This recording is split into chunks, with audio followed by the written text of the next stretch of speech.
Se inventar uma história sobre um ser humano a ter a experiência de Deus, só me é permitido inventar uma história com milagres e poderes sobrenaturais. Se inventar uma história sobre um passarinho a ter a experiência de Deus, a ninguém favorece. A história onde ele continua um lídimo passarinho a cantar belas melodias sempre que lhe apetece. Qual é a melhor forma para Deus não ser descoberto? É nós duvidarmos que somos Deus. Oh, que pena! A toda a gente dizem-me que estou errado. Digo-me. Qual é a melhor forma para Deus se esconder? É fazer com que ninguém acredite que se é tal entidade. De modo semelhante, se passa com as mentalidades. Qual é a melhor forma para uma ideia deixar de existir? É fazer com que as pessoas não acreditem nela, que não a incluam como sendo parte de si. A particular ideia que é Deus é o que procuro ostentar, e que ninguém acredita em mim é óbvio notar. Se Deus estivesse visível, não iríamos ver nada para além de Deus avistado. Por isso, ao manter-se invisível, fica tudo criado. A ignorância de Deus é o ego em nós. Foi a única escolha verdadeiramente genuína. Deus foi bom quando escolheu ser ignorante. Assim, deu-nos o sentimento de sermos livres. Deus, ao escolher ser ignorante, permitiu-se formar todas as coisas. Não é um erro quando digo permitiu-se formar todas as coisas. Assume o papel do papel e o papel do lápis. Com este mecanismo conserva-se no infinito. Se assim não fosse, as coisas não teriam descrição.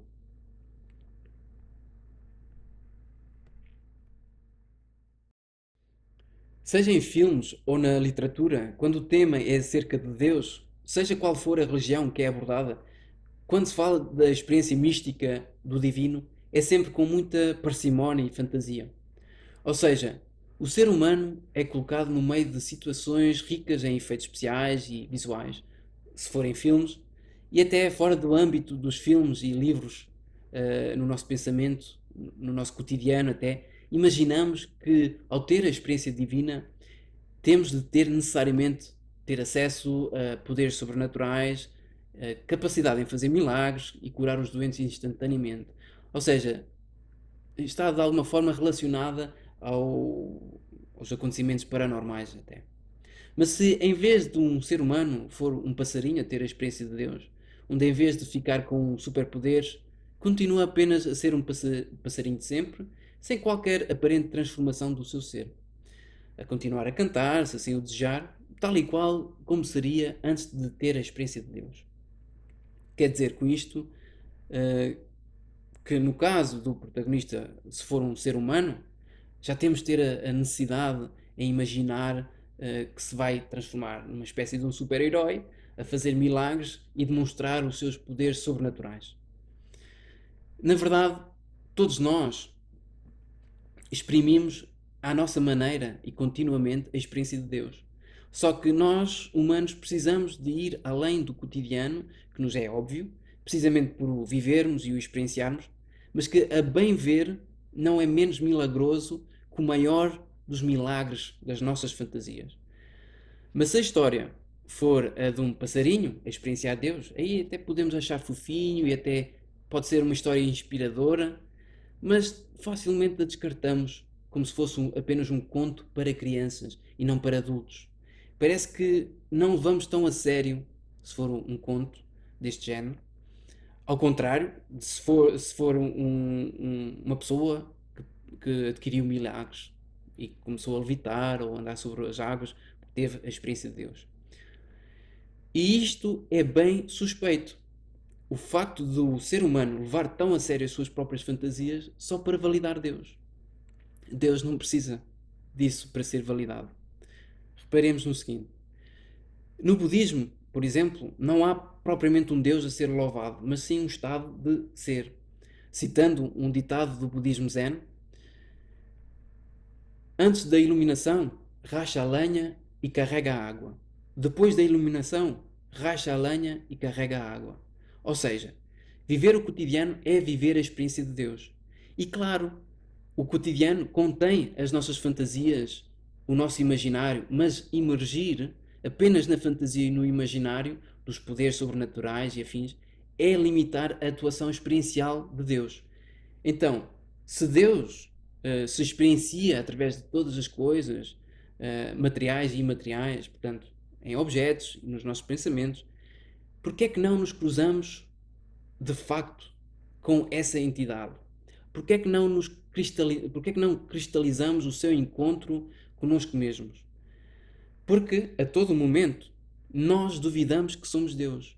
Por isso é que é tão eficaz a sua camuflagem existencial perante a realidade. É o que Manuel Agrião indica neste monólogo. Oh, que pena! A toda a gente dizem-me que estou errado. Digo-me. Então isto é uma citação também do texto que acabei de ler, no início, em que ele diz, oh, que pena. Ou seja, põe-se da perspectiva de um ser humano, a toda a gente dizem-me que estou errado. Então aqui ele reconhece que é Deus, e então fecha a citação, né? Fecha as aspas e diz, digo-me. Aqui está completamente na experiência de Deus. Neste contínuo, nesta frase, até parece que está mal construída, mas a ideia é mesmo essa. A melhor forma de uma ideia deixar de existir é simplesmente as pessoas a ignorarem a ideia, e essa ideia tornar-se obsoleta e fora de moda, e com o tempo, com o passar do tempo, deixa de permear o mundo dos humanos. As pessoas esquecem-se dessas ideias, das ideias que não são úteis ou que as pessoas não acreditam, passa. Então, esta ideia em particular que o Manuel Agrião tem sobre o que Deus é isso que ele procura nutrir, para não passar. Mas que ninguém acredita nesta ideia, é natural acontecer, pois Deus quer permanecer oculto. Porque se as pessoas acreditarem nessa ideia, então Deus existe em tudo e as pessoas reconhecem-se. Mas as pessoas não acreditam, na verdade. Intelectualmente podem considerar essa afirmação que Deus está em tudo, ou nós somos Deus, mas na verdade é um passo muito longo, desde interiorizar intelectualmente até experienciar, é um passo muito longo. Mas isso é outra história. Então, Deus quer permanecer oculto. Porquê? Porque se estivesse visível, não conseguiríamos ver nada senão o infinito. Como percepcionamos limitados pela nossa válvula redutora, que é o nosso cérebro, a nossa mente, percepcionamos a redução do infinito em unidades definidas e concretas. Ou seja, fica tudo criado. Na existência, todas as peças ficam criadas. Os objetos, os pensamentos, etc. Então, este conceito de válvula redutora é original do livro, ou pelo menos é a primeira vez que eu ouvi falar sobre isso, é original do livro As Portas da Percepção, de Aldous Huxley, mas que parece também ser um conceito partilhado pelo Manuel Agrião. Ele também diz, no texto inicial, ele diz, a ignorância de Deus é o ego em nós. Ora, o ego aqui é considerado como sendo a identidade própria, e não no sentido de egoísmo. Ele diz que o ego, a ignorância de Deus é o ego em nós, porque na verdade esta foi a única escolha verdadeiramente genuína que Deus fez, que foi ser ignorante em cada um de nós, esquecer-se de si mesmo. E porquê é que ele escolheu isso? Porquê é que ele fez isso? Para nós nos sentirmos livres. Assim, diz Manuel Agrião, Deus permitiu-se formar todas as coisas. Ele escreve deliberadamente desta forma, para destacar que todos nós somos Deus, nós e tudo o resto. Não é? Ele diz, Deus permitiu-se formar todas as coisas. Daí dizer desta forma, que dá a impressão que também, em termos de sintaxe da frase, ou a gramática, parece que não está ali muito bem. Mas ele diz desta forma, permitiu-se formar todas as coisas, e não, por exemplo, permitiu-se para formar todas as coisas, que tem outro sentido. Ele diz, permitiu-se formar todas as coisas porque a criação é intrínseca a Deus. A experiência de Deus é precisamente todas as coisas. A experiência divina, então, é é o lápis que rabisca no papel e o papel que desgasta o lápis. Desta forma, a ideia de Deus, que é um mecanismo sempre paradoxal, é a expressão divina e exclusiva que se conserva no infinito. O infinito que também é Deus, tornando-se então um esquema autorreferencial. É um estranho entrelaçado, que também é um conceito explorado num outro livro que se chama I Am a Strange Loop, de Douglas Hofstadter, e que eu aconselho vivamente em lerem. Portanto, Deus assume o papel de tudo e todos, mas ignorante, para se conservar no infinito. Porque se assim não fosse, as coisas não teriam descrição diferente, para além do mesmo nome em todas as etiquetas eh, colocadas nas coisas. Nós descrevemos as coisas, no fundo estamos a ler a etiqueta das coisas. E se Deus não estivesse invisível, se não estivesse oculto, nós teríamos a mesma descrição para tudo. Portanto, o mundo, como o conhecemos, não seria criado. As coisas não existiriam. Então, assim, ao se manter oculto, ou seja, ao nós não acreditarmos que somos Deus, assim temos muitas outras etiquetas. Temos outra descrição, para além do infinito, para além de Deus. Temos a descrição como, por exemplo, descrição unitária das coisas, como por exemplo a mesa, um computador, uma pessoa, um passarinho, eu, tu, etc.